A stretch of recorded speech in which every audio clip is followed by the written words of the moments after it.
What is up, everybody? It is your boy Brenten. Even if I ain't your boy, you know I'm still your boy. And this is season 2 of 20-something interviews. And this second season, the second season. I said the second. One more time, okay? What is up, everybody? It's your boy Brenten. Even if I ain't your boy, you know I'm still your boy. And I'm super excited. One, because this is season 2 of the 20-something interviews, right? Because I haven't done this since 2017. And not only is it season 2, but we are going to be interviewing 20-something influential, 20-something prominent, 20-something of the most greatest black men, okay, that I can think of. LA being one of them. Thank you for stepping in. I haven't interviewed you since, was it 2017 or 2017? Yeah, the startup of 20-something. If you've been following me, if you've been following both of our careers, I think you were already in the game. I had just started. But I had started interviewing young, dope, millennial culture business owners, and LA was one of them. And so it's really dope for us to see it be a full circle. You know what I mean? So you got a new album out, you know, I got business out and all of this good stuff. But anyway, we're gonna hop into some things. Alright? And the first game that we are gonna play is gonna be called Stash or Trash. Alright?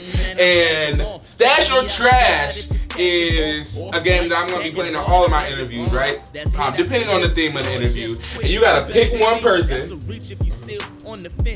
alright? And then you gotta throw away the other one. You're gonna stash one, they're gonna be on your starting lineup, your team, you get what I'm saying? And then the other ones you're gonna trash, okay? You ready? Alright. And you can't take time to think about it. First one, alright? Michael Jackson or Prince? Michael Jackson. Okay, Rick Ross or Meek Mill? Rick Ross. LeBron or Kobe? Kobe. Will Smith or Denzel? Denzel. Yeah, Will Smith lost my vote after he was letting Jada act like that. Since that entanglement. Right, yeah, bro. Dave Chappelle or Chris Rock? Ooh, Chris Rock. Usher or no, Chris... can I redact that? It's too late. No. Dang, I'm out here. Usher or Chris Brown? Hey, Chris Brown. Pharrell or Tyler, the Creator? Pharrell. Tay Diggs or Lance Gross? I'm not too versed on either, so I'm gonna just get it to the OG. Tay Diggs. Yep. Comment or LL Cool J? You said Common? Yeah. Common. Tyrese or Jamie Foxx? Jamie Foxx. Jamie Foxx, like, as a whole person? As Jamie Foxx. Because Jamie Foxx is different from Jamie Foxx the artist. What I mean, but you can't have one without the other, that's right? True. Okay, Drake or Lil Wayne? Lil Wayne. Okay, T.I. or Andre 3000? 3 stacks for sure. Okay. Most Def or Nas? Most Def. Jay-Z. Guys in Bay. Okay, Jay-Z or Diddy? Jay-Z. Okay, bad. Good.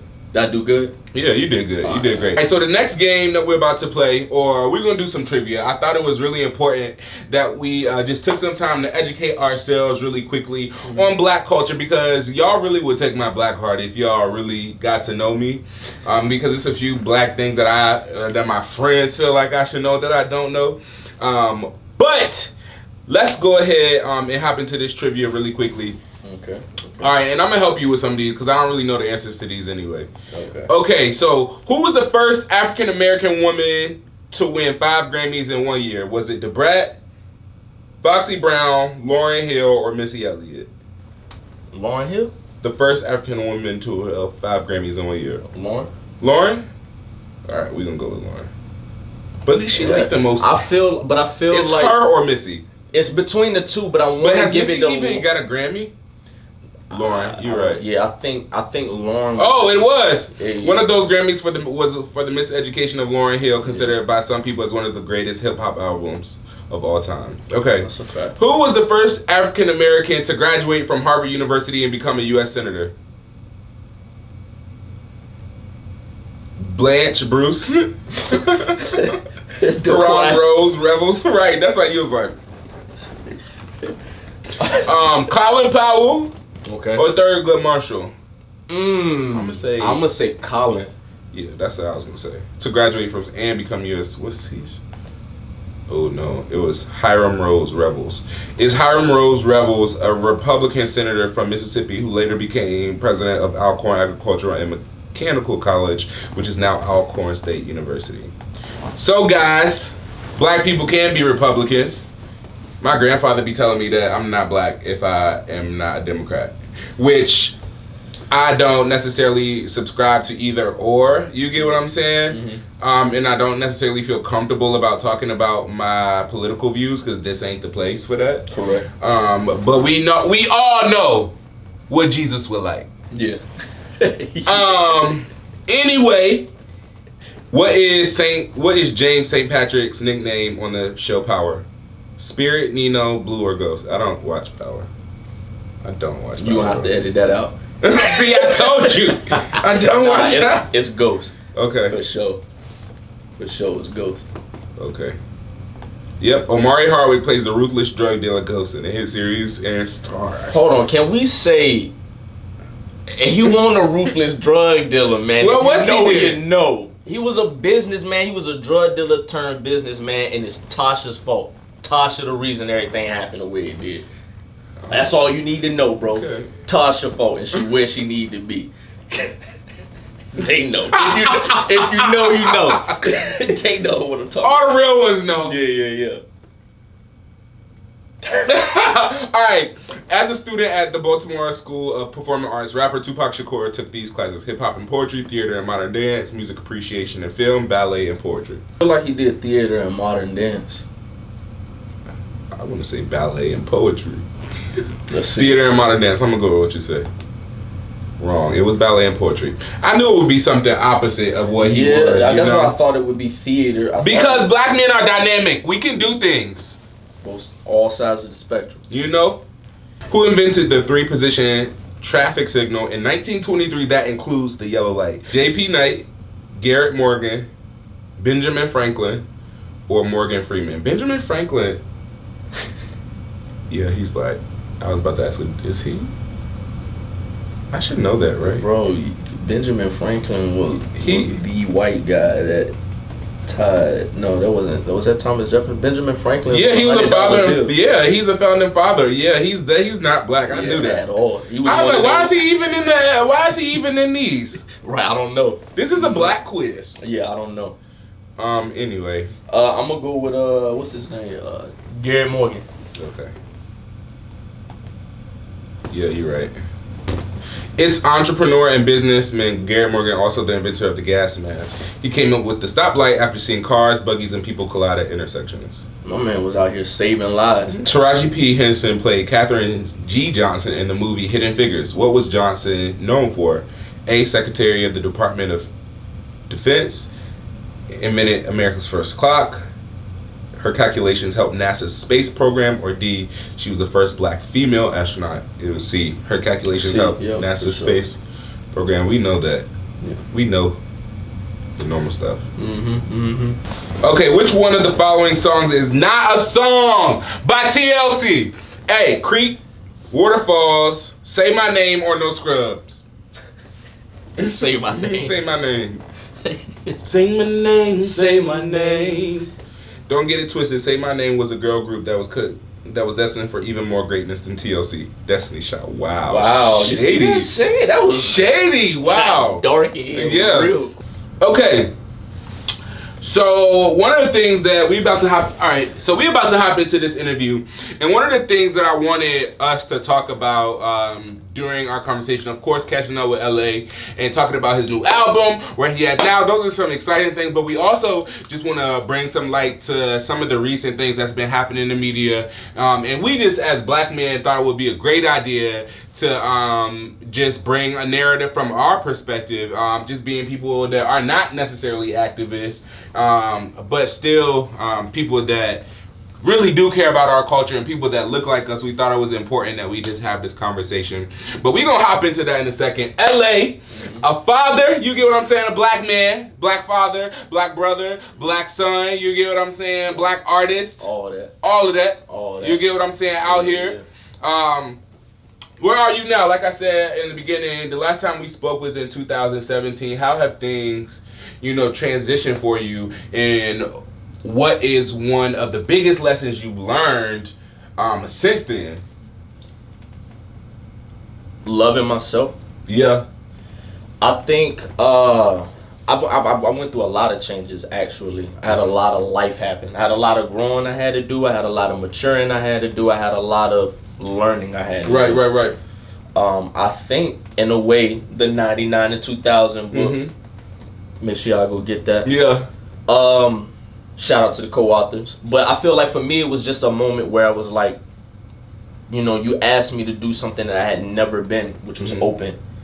So with people that, you know, they don't know me, like blindly open. So I think that was really the start of it. Yeah, of loving yourself. And I think that's a really important topic, especially right now. But your new album, On My Way, 15 tracks. It can be found on the southsidein.com. I got that right, okay? The southsidein.com. That's it. You get what I'm saying? You're going to have to purchase this album. You get what I'm saying? Get your $10 together because it ain't free no more. It ain't free no more. Ain't no more free rent. It ain't no more free. You pay for Spotify every month. $12.99. You pay for Apple Music every month. You can't buy an album from this young man one time for $10. It's a valid point. That's weird. That's weird. Okay, so tell us about the album. And what's different from this album, you know, and what's different from this album than your last album? Introspectiveness. Okay. Is the word. Growth and introspectiveness. On My Way was meant to be, On My Way, the title, came from, I played with a few titles. I wanted to keep it the same title as the album or the book. And then I was like, nah. Then it went from What If I Told You? Then I was like, that don't really feel right. Then I was like, okay, well, I'll just call it Tales from the 7-5. And then I had a friend of mine talk to me. He was like, man, shout out to Rye. He was like, I feel like that's narrows the scope too much. So then I molded over, thought about it, and then I came up with On My Way, which I felt was synonymous because it's open. The meanings is open. So On My Way, I'm saying On My Way is I'm on my way to a new level of success. That's the reason for the sunset, because the sunset signifies like going into unknown areas and uncharted territories. And On My Way, like, you hear old heads say it all the time, you well on your way, young man. So that ideology was just kind of manifesting the trajectory of that project. Way more random, not random subject matter, but more personal information is shared with songs like Do or Die, which I talk about the dedication, the hunger for it, and the cost. Speaking of Cost of a Dream, which is also an introspective track, which talks about like that moment as creatives where we have to do all these amazing things that people enjoy. But there's a huge push that's telling you that you need to focus on fitting the mold that's been set. So everything that you've been taught, now you need to go get a job, blah blah blah blah blah blah. Not they leave it up to our parents to kind of nurture dreams. I remember specifically being in class and being like, I wanted to do music, and then it was like, we'll find a real career, which elementary school, because they were looking for firefighter, police officer, things of that nature, but that wasn't really what I was trying to do. So that's what this project is, and it's just those feels and those mentalities, because with Cost of a Dream, it's what is the cost of that dream? Like, I've seen so many people give their dreams up, sacrifice, life happens. So sometimes you ask yourself, like, is it worth it? In a nutshell. Okay. Is what that's so I'm gonna go ahead and tell y'all, he let me listen to the album before it came out. Shout out to Larry, he was there with us. And I'm gonna go ahead and tell you, it's a few bops up there. I'm a consumer. I'm not musically inclined. I'm not a person that even I indulge myself in a lot of music unless it's mainstream. Really basic, I know, don't care. I got content to make like this. Facts. And my friends that make music, they'll send it to me if they want me to listen to it. And it's a few bops up there. It's like at least a good 5, okay, that I'm saying like you gotta listen to. That's gonna be on repeat. From your perspective, what's your top 3 favorite songs on the album? You know what's crazy? I think I asked you the same thing.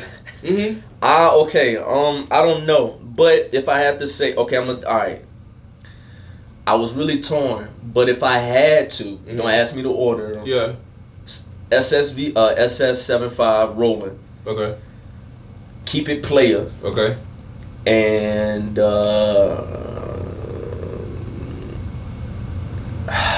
just to force the palette switch. Okay. We're gonna say Sade Saturday. Okay. Sade Saturday. Okay. Yeah. Okay. So one of the things that I wanted to ask you is, how are you coping during this time? You know, a lot of people say, you know, don't digest so much media. Don't you know, take in all you put out what you take in, or however they expect you to digest what's going on around you. Mm-hmm. But with the world that we live in, we can't even really fully be ourselves unless we are engaged in social media or are engaged in what's going on around us. Mm-hmm. And what's going on around us is a lot of death and a lot of transition and a lot of change. Mm-hmm. How are you, as a young black man, as a young black father, as a young black son, what are you doing to stay centered, and what are you doing to make sure that you stay consistent and motivated to do better and to be better despite what's going on around you? I think even to talk about, to answer the first part of it, which was the like, how am I like coping with everything that's going on? Not well. Mm-hmm. You know, if anybody that's ever been a fan of me in the music have known, I've been super vocal about black issues throughout my music. Mm-hmm. The opener to 440, my first album, was a black male living with society's black male. Master's piece was black, you know what I mean? And then on this one, it was the introduction, but it was more or less speaking to that because I felt weird. I didn't think that there would ever be a time for artists to release music because I feel like so long we've kind of just sang and danced around the issue. But I couldn't be more proud of my generation for them being like, nah, enough is enough. Right. And to see that, I'm filled with joy because there are people who are actually out here fighting for a change. We've decided as a community, whites, blacks, everybody that's just, it's the human race against races at this point. It's no longer color. Right. It's those who still choose to see that. Mm-hmm. And it's hard, man. I mean, it hurts my heart. It breaks my heart to see the things that have happened to the lives that have been lost. Mm-hmm. It breaks my heart. I had told myself at a young age that, I mean, I was kind of torn between having a kid because, like, in high school, I kind of felt like the world was just going to a weird place. So to see that those things are happening and then to see what we're experiencing, I don't know, man. I think I just, you know, sent a tweet out the other day where I was just pretty much saying, like, I'm just tired of it. You know what I mean? At this point, like, I'm just tired. Like, I don't want to see it anymore. And it's not because I want to turn a blind eye to it. It's just, it's affecting me differently now. Now it's kind of like that syndrome where it's like you can't help but to say something. You can't help. I took a segment I was doing, like, into the musics, where I was diving into the master's piece, and I wanted to take the time to have a conversation and discussion about what's happening in the world. What were my listeners' thoughts? What were my supporters' views? And even if you're not, I was open in the conversation for that because I feel like it needs to be had. I feel like there's a lot going on. The world will never be the same. After this year, it'll never be the same. You know what I mean? And I'm aware of that. But yeah.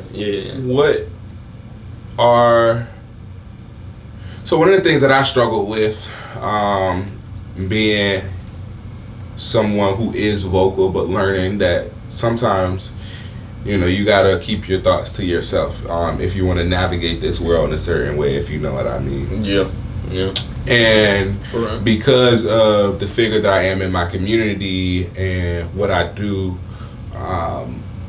what I do from my church, which is predominantly white, I sometimes feel like I cannot say much. You know, and I feel like I cannot be the activist that I want to be in certain instances because I need to consider the feelings that are around me, you know. But for people that are feeling that way, my advice is, one, don't feel that way because you have a part, whether it looks like everyone else's part or not. And sometimes your silence can give strength to other people.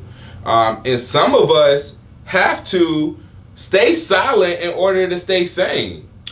Right. You know? And that's been my big, and if I can, one of my biggest things is, you know, I mean, I could sit and hate this to this man's way, but I'm not. But, you know, a specific individual, I feel like it's this. I feel like there's real things happening in the world. There's real people, innocent people who are losing. There's no reset. You don't get to restart the game. It's not like you got 5 more men or nothing like that. There's people who are really losing their lives, their sons, their brothers, dads, family. You know what I mean? Though somebody's everything. You know, it's kind of I forgot where I was going with that. What do you fear the most? Damn, I forgot where I was going there. What I fear the most is just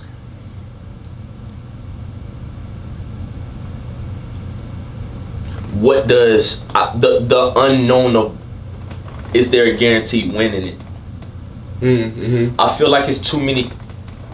I feel like I got a problem with Joe Biden just openly being like, you're not black if you don't vote for me. To me, it's just, we're just deduced to our skin color.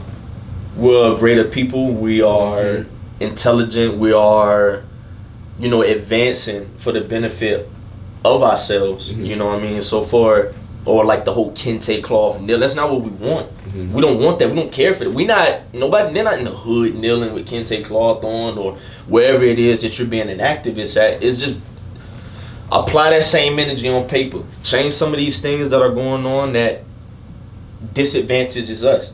Just, it's crazy that there has to be a lift on the band for black people's hairstyles.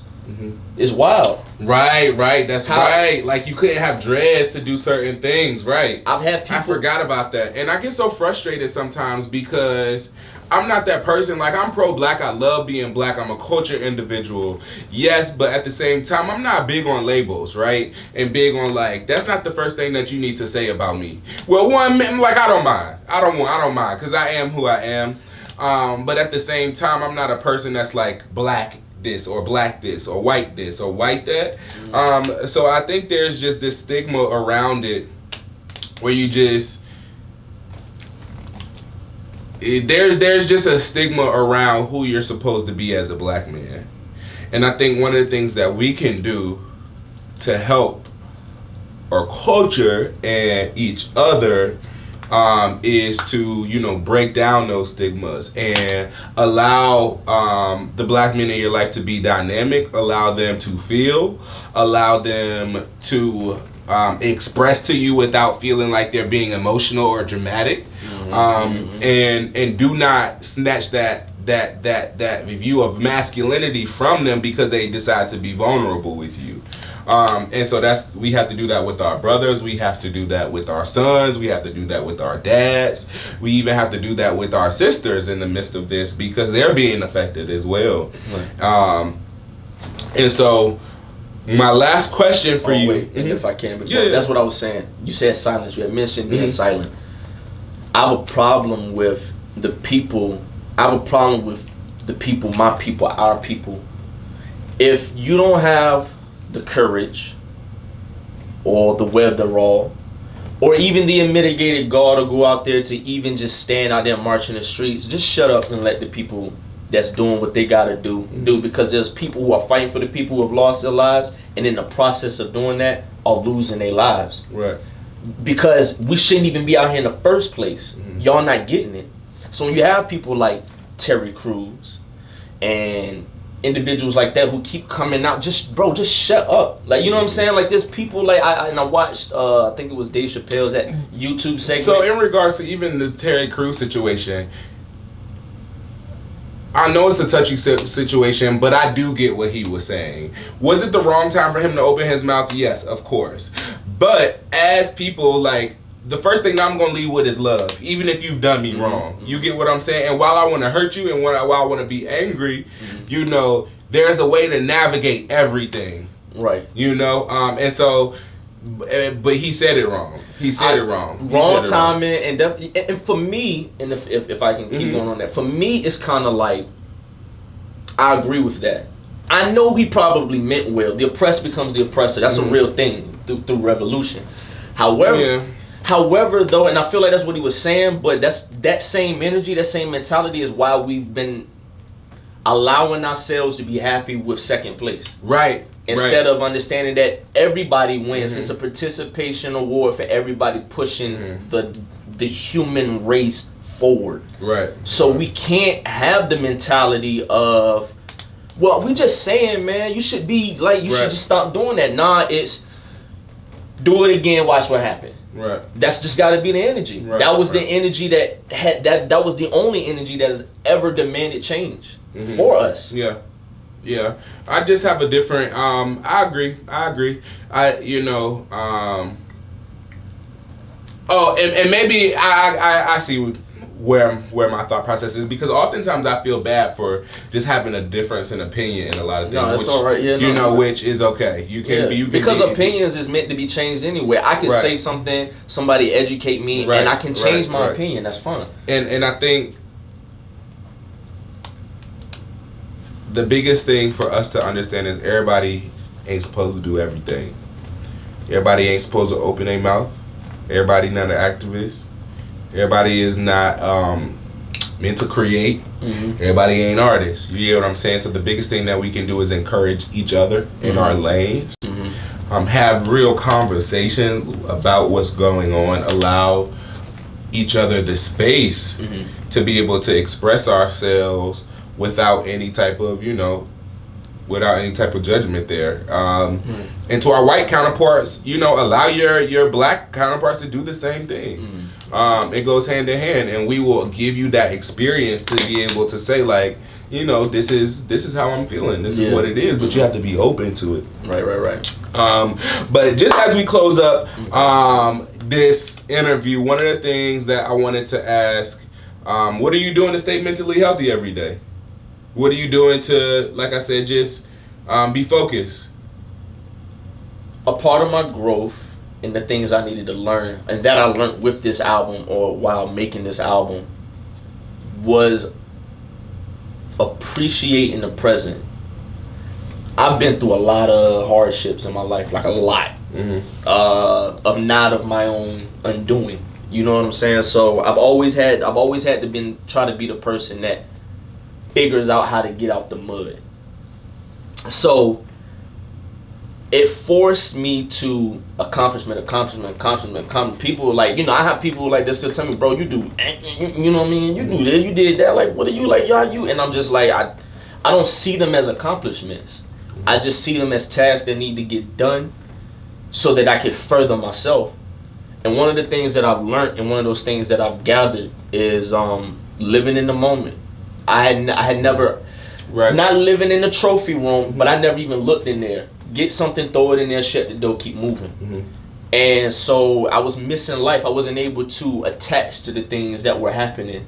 Like, so, for example, like, I'm spending way more time with my son. I know it sounds crazy, but, I had 2 jobs for the first 3 years of his life. I missed that whole, that whole thing, those intimate moments. So when I was in a job where I was, able to spend time with him, it was weird, because it was like, it'd be like this, we don't know what to do with each other. So I'm appreciating the moments. What's keeping me sane is appreciating him, learning him, us learning each other, me appreciating and taking a moment to be like, it's okay to be proud of something that's happening right in front of you. Like, we can be happy and still move forward. Right. You know what I mean? So that's what's been keeping me focused, living in the moment, forcing myself. I'm nowhere near as on social media as much as I used to. I post and Same. You know what I mean? So, because it's a dark place right now. It's a real place because we're getting things, but I had somebody tell me the other day, it was like, there was once a time where we weren't receiving this information at the rate that we were receiving. Right. So when you think about it, when you remove yourself and you take a step away and you come back, you'll find out that you can listen more, retain it, because it looked like pictures and colors to you, but it's information at the end of the day. So if you remove that, you're able to remove this noise, because I mean it's real stuff happening in the world right now. Corona, people, family. So yeah, living in the moment. Living in the moment. Living in the moment. So thank you for stopping through. Being the first interview of season 2. All you have to do is like, share, subscribe. That's what everybody say to do. You get what I'm saying? So I'm just following the trend. You get what I'm saying? Like, subscribe. Go to thesouthsidein.com. Yes, go ahead, click the link in the bio. You'll be able to go ahead and purchase his album for, how much is it? It is $15, but you get a bundle. You get the cover art, you get the original artwork done by my man Teron. He designed it. He's on Babysitter Part 1 in Atlantic Ave. The J cover, so it still fits the cassette mode. 4 wallpapers, and like it's a few more things I can't really remember. So basically, you get a whole lot of stuff. You get what I'm saying? Go to the southsidein.com. Go to 20something.com. Go to BrentenJomar.com. All of LA's tags on social media, Instagram, Twitter, all of that. Sir LAX. Go ahead, click the link in the bio. You can find them there. Appreciate you for stopping through. You are watching the 20-something Network. And I bagged them all. Catch me outside if it's cash involved, or like batting ball and a Barry Bonds. That's hit after hit. Dog just quit. Who better than me? That's a reach if you still on the fence. Blame it.